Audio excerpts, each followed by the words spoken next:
Taste the Daily.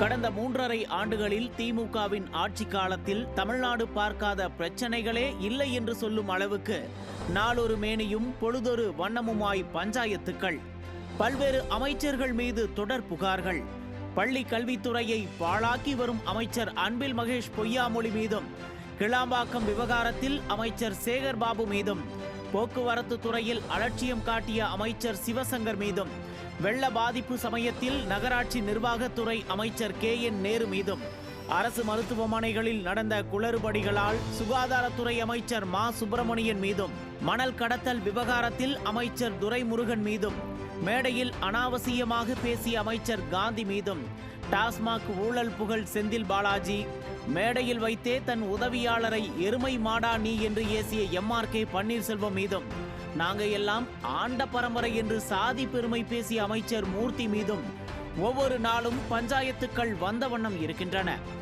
ஏதாவது ஒரு ரூபத்தில் வரும் பஞ்சாயத்துக்களை சமாளிக்க முடியாமல் திணறிக் கொண்டிருக்கிறார் முதலமைச்சர் ஸ்டாலின். உதயநிதியை துணை முதல்வராக அறிவிக்கும் சமயத்தில் அமைச்சர்கள் எங்கே போர்க்கொடி தூக்குவார்களோ என்று பயந்து இருந்தது இந்த அரசு என்று பார்த்தால், உண்மையாகவே அமைச்சர்களின் செயல்பாடுகளை முதல்வர் கண்டுகொள்வதாக தெரியவில்லை.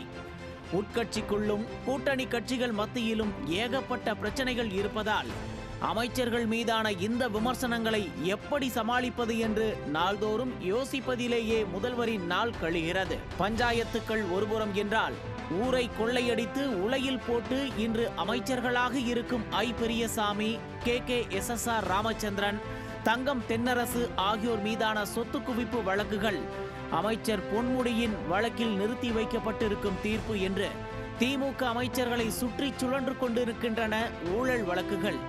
இதோடு சேர்த்து திமுகவின் முக்கிய புள்ளிகளை சிக்க வைக்கப் போகிறது போதைப் பொருள் கடத்தல் வழக்கு என்று பல விவகாரங்களால் கலக்கத்தில் இருக்கிறார் ஸ்டாலின். ஆக தொடர் சர்ச்சைகளில் சிக்கும் அமைச்சர்களை ஏன் கண்டிப்பதில்லை முதல்வர் ஸ்டாலின்? உட்கட்சிக்குள்ளேயே ஏதேனும் கலகத்தை செய்து விடுவார்களோ என்று அச்சம் கொள்கிறாரா ஸ்டாலின்? கண்டிக்காமல் விட்டால் திராவிட மாடல் ஆட்சிக்கே பங்கம் வரும் அளவுக்கு சர்ச்சைகளில் சிக்கும் அமைச்சர்களை என்னதான் செய்ய போகிறார் ஸ்டாலின்? இதனாலேயே என்னென்ன மாற்றங்களை சந்திக்க போகிறது திராவிட மாடல் அரசாங்கம் என்பதை பொறுத்திருந்து பார்க்கலாம். நியூஸ் ஜே செய்திகளுக்காக இணையாசிரியர் மனோஜ்குமார் கோபாலன்.